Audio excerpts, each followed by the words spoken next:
Hello everyone, welcome to Rip a Funnel Tuesday, where I'll be analyzing a marketing funnel end to end, starting from the ad copy and the offer to the landing pages after I clicked through that ad. And then once I've claimed the offer by filling out a form or signing up, what were the automations and touch points that I've received, whether it's an email, follow-up call, SMS, or retargeting. Today, I'm going to be discussing Flodesk, which is a unique case because Flodesk is an email marketing tool. So I'm expecting a top-notch process, right? From the ad to the sign-up and then the email sequence thereafter. So let's dive right into it. If you see the ad, this is actually where I found them on Facebook. It says, Meet Flodesk. We've reimagined what email marketing should look like by creating an email editor that gives you complete creative freedom. This is the banner. You see a snapshot of an assembled product. I assume they're trying to say that it's responsive. It has that nice dark contrast and it looks good on all devices. And then they made a big claim, the world's most stunning email builder.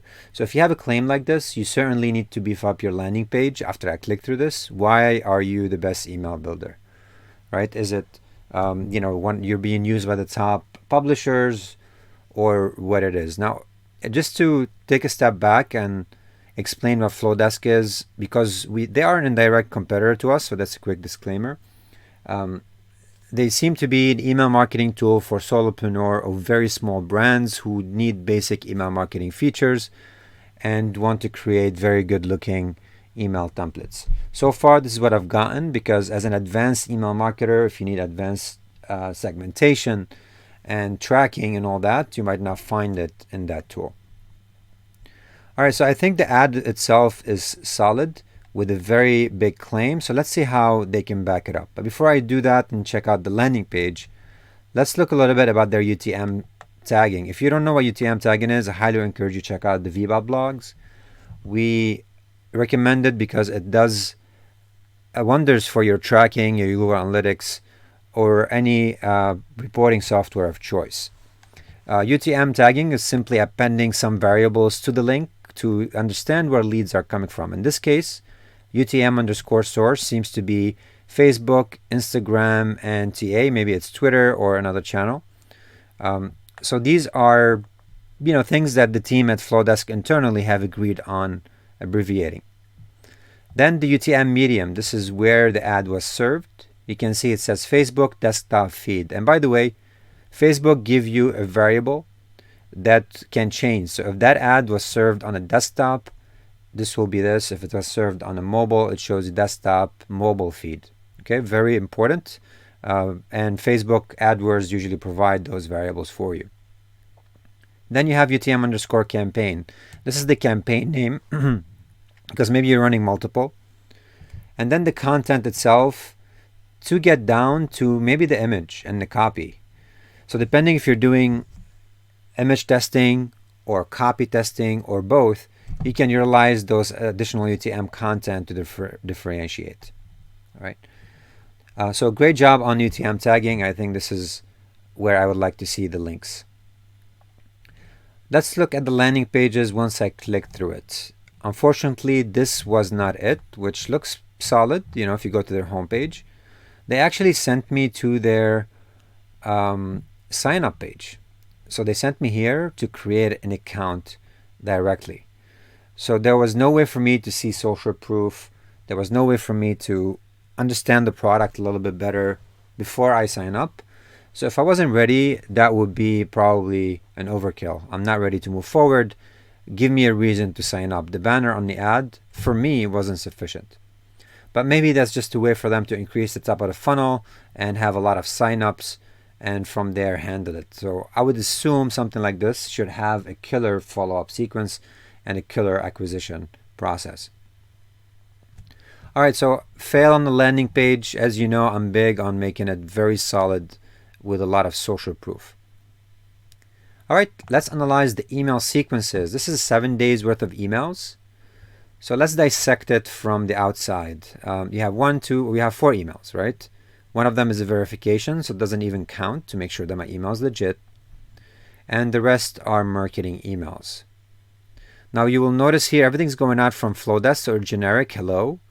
I would have loved to see it come out from a CEO or somebody at the company. It just gives a little bit of a conversational touch to that sequence. They used, as you can see, emojis. I'm a fan of emojis, and that make that email stand out a bit. And they have their pre-headers set up. Okay, you can see the subject lines: verify your email with Flodesk, make the most of your Flodesk account, planning big campaigns, and then our favorite tutorials from the Flodesk community. Let's start with the verification. Again, guys, I am expecting a top-notch sequence because they are an email builder. So here you can see the verification link was just copy-paste. Doesn't look too good for me. I would have liked to have seen a button, but they didn't do it this way for some reason. On the bottom, there's no unsubscribe or anything like that, but that's just a verification email. They are using Amazon, and they have verified their SPF, DKIM, and DMARC, so well done there. All right, so the first email is straightforward, just verifying my account. Let's look at the second one. It says, make the most out of your Flodesk account. All right, so here you can see they are using banners to kind of go between sections. I'm not a big fan of having emails primarily be banners. That's because if I block the images, there's really no content for me. It can have a negative impact on filters, right? You want your filters to be able to read through your emails for any spam or anything like that. So not well done there. I do like that touch of the signature on the footer. And here, there is no address, so they haven't really covered themselves on the spam side of things. The unsubscribe is there though, so that's a good start. All right, so this is leading to some of their articles and tutorials, and I think that's good, to have, people kind of self-serve and go through your product videos. I'm a big fan of product videos myself. All right, so that's the first email. It's trying to get me warmed up with the system with some tutorials. Let's look at the third one. It says planning big campaigns, do this first. You'll notice now they have the full logo. Before, it was just the icon. Now it's the full logo. I don't know why the switch. I would have stayed consistent, but that's what they did. And it says if you're planning to send out large lists, we encourage you to follow these simple steps. Now, guys, I don't know if I'm doing something wrong here, but these all seem to be, I don't see copy here. I don't know if these are images or what, but yeah, it could be just me here. Let's see. Review of Flodesk. All right, moving on as I scroll down here. I think the format or the layout had it been simply text with some images, of course, and icons, that would have been great. But it seems they're heavily using images, which for me kills my email experience. I like text. And now they added the footer with the address. I don't know why they didn't do it on the previous one.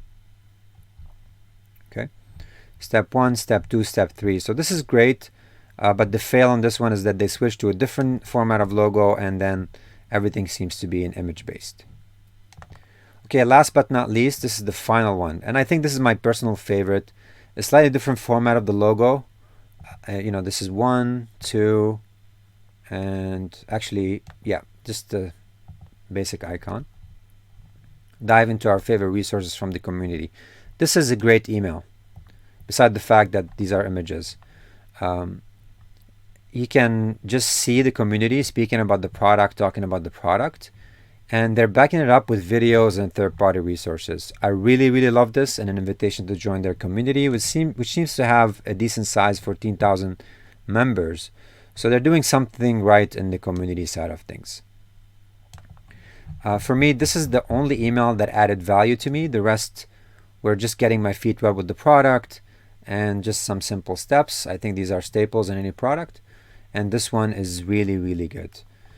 So in terms of email, they did well on the content, bad on embedding images and making most emails around images. They could have dripped a little bit more frequently just to get me on the system faster. And they could have done a better job sending it from a real person versus generic. So this is it, guys. The ad was very good. A big fail on the landing page.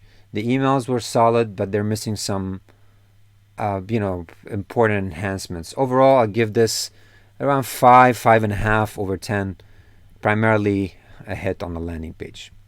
All right. Thank you so much for watching this. If you have any feedback, please leave it in a comment, and I'll see you on the upcoming session.